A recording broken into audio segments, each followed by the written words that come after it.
दोस्तों, भगवत गीता में श्री कृष्ण जी ने बताया है कि मनुष्य का कल्याण कैसे हो सकता है। भगवान श्री कृष्ण का उपदेश गीता में है जो मनुष्य के जीवन में बहुत महत्वपूर्ण है, जिसे हर इंसान को जानना बहुत जरूरी है। गीता इस दुनिया को आध्यात्म और दार्शनिक तरीके से देखना समझना सिखाती है, जिंदगी को जीना सिखाती है। हम अक्सर अपने जीवन और उसके उद्देश्यों को लेकर कई तरह के प्रश्नों से जूझते रहते हैं, लेकिन गीता हमें इन हर प्रश्नों का जवाब बहुत ही अच्छी तरीके से देती है। यह ज्ञान मनुष्य के लिए जरूरी है, चाहे वह फिर किसी भी धर्म का क्यों न हो। तो आइए जानते हैं गीता के कुछ इम्पोर्टेंट श्लोकों के सारांश को।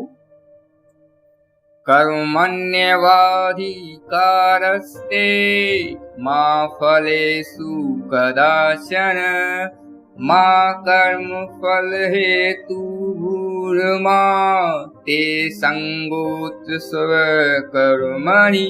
भगवान श्री कृष्ण अर्जुन से कहते हैं कि हे अर्जुन, कर्म करने में तेरा अधिकार है, उसके फलों के विषय में मत सोच।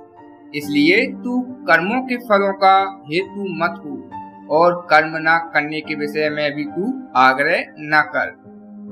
भगवान श्री कृष्ण इस श्लोक के माध्यम से दोस्तों अर्जुन से कहना चाहते हैं कि मनुष्य को बिना फल की इच्छा से अपने कर्तव्यों का पालन पूरी निष्ठा व ईमानदारी से करना चाहिए। यदि कर्म करते समय फल की इच्छा मन में होगी तो आप पूर्ण निष्ठा के साथ वह कर्म नहीं कर पाएंगे। निष्काम कर्म ही सर्वश्रेष्ठ परिणाम देता है, इसलिए बिना किसी फल की इच्छा से मन लगाकर अपना काम करते रहिए। फल देना न देना व कितना देना, ये सभी बातें परमात्मा पर छोड़ दीजिए, क्योंकि परमात्मा ही सभी का पालन करता है। योगस्ते कुरु कर्माणि संगत्वा धनंजय सिद्ध सिद्धयो समो भूत्वा समत्व योग उच्यते। हे अर्जुन, कर्म न करने का आग्रह त्याग कर यश अपयश के विषय में सम बुद्धि होकर योग युक्त होकर कर्म कर, क्योंकि समत्व को ही योग कहते हैं। इसका हमारे जीवन में महत्व देखिए दोस्तों। धर्म का अर्थ होता है कर्तव्य। धर्म के नाम पर हम अक्सर सिर्फ कर्म कांड, पूजा पाठ, तीर्थ मंदिरों तक सीमित रह जाते हैं। हमारे ग्रंथों ने कर्तव्य को ही धर्म कहा है। भगवान कहते हैं कि अपने कर्तव्य को पूरा करने में कभी भी यश अपयश और लाभ हानि का विचार नहीं करना चाहिए। बुद्धि को सिर्फ अपने कर्तव्य यानी कि धर्म पर टिकाकर काम करना चाहिए। इससे परिणाम बेहतर मिलेंगे और मन में शांति का वास होगा। मन में शांति होगी तो परमात्मा से आपका योग आसानी से होगा। आज का युवा अपने कर्तव्यों में फायदे और नुकसान का नाप तोल पहले करता है, फिर उस कर्तव्य को पूरा करने के बारे में सोचता है। उस काम से तात्कालिक नुकसान देखने पर कई बार हम उसे टाल देती हैं और बाद में उससे ज्यादा हमें फिर हानि उठानी पड़ती है। नास्ति बुद्धिर्युक्त सह नाच्युक्त भावना न चाभावयत शांतिरम्ब तस्य कुत सुखम। इस श्लोक में भगवान श्री कृष्ण कहते हैं, योग रहित पुरुष में निश्चय करने की बुद्धि नहीं होती और उसके मन में भावना भी नहीं होती। ऐसे भावना रहित पुरुष को शांति नहीं मिलती और जिसे शांति नहीं मिलती उसे सुख कहाँ से मिलेगा।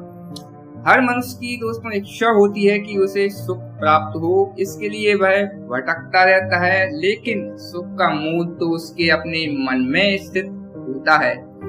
जिस मनुष्य का मन इंद्रियों यानी कि धन, वासना, आलस्य आदि में लिप्त है, उसके मन में भावना आत्मज्ञान नहीं होती। और जिस मनुष्य के मन में भावना नहीं होती उसे किसी भी प्रकार से शांति नहीं मिलती, और जिसके मन में शांति न हो उसे सुख कहाँ से प्राप्त होगा। अतः सुख प्राप्त करने के लिए मन पर नियंत्रण होना बहुत आवश्यक है। विहाय कामानिय कर्वानुपुमाशरति निष्प्रह निर्मम मुनिरहंकार शांतिमधिगच्छति। इस श्लोक में भगवान श्री कृष्ण कहते हैं, जो मनुष्य सभी इच्छाओं और कामनाओं को त्याग कर ममता रहित और अहंकार रहित होकर अपने कर्तव्यों का पालन करता है, उसे ही शांति प्राप्त होती है। यहाँ भगवान श्री कृष्ण कहते हैं कि मन में किसी भी प्रकार की इच्छा व कामना को रखकर मनुष्य को शांति प्राप्त नहीं हो सकती। इसलिए शांति प्राप्त करने के लिए सबसे पहले मनुष्य को अपने मन से सभी इच्छाओं को मिटाना होगा। हम जो भी कर्म करते हैं दोस्तों, उसके साथ अपने अपेक्षित परिणाम को साथ में चिपका देते हैं। अपनी पसंद के परिणाम की इच्छा हमें कमजोर कर देती है। वो ना हो तो व्यक्ति का मन और ज्यादा अशांत हो जाता है। मन से ममता अथवा अहंकार आदि भावों को मिटाकर तन्मयता से अपने कर्तव्यों का पालन करना होगा, तभी मनुष्य को शांति प्राप्त होगी। नाहि कच्चित् क्षणमपि जातु तिष्ठ्य कर्म कृता कार्यते हास्य कर्म सर्व प्रगतिर्जय गुणे।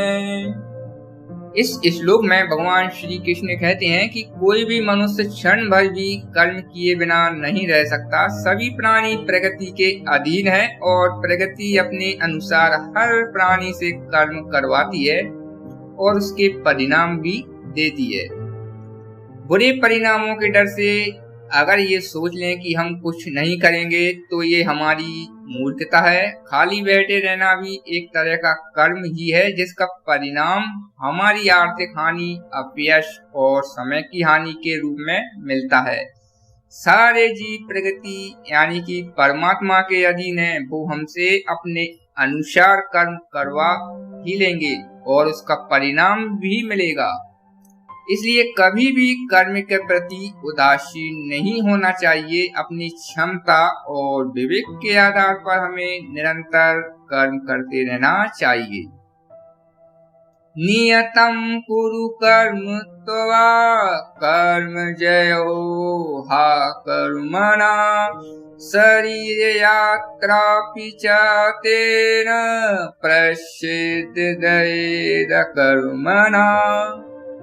इस श्लोक में भगवान श्री कृष्ण ने बताया है अर्जुन को कि तू शास्त्रों में बताए गए अपने धर्म के अनुसार कर्म कर, क्योंकि कर्म ना करने की अपेक्षा कर्म करना श्रेष्ठ है तथा कर्म ना करने से तेरा शरीर निर्भय भी नहीं सिद्ध होगा।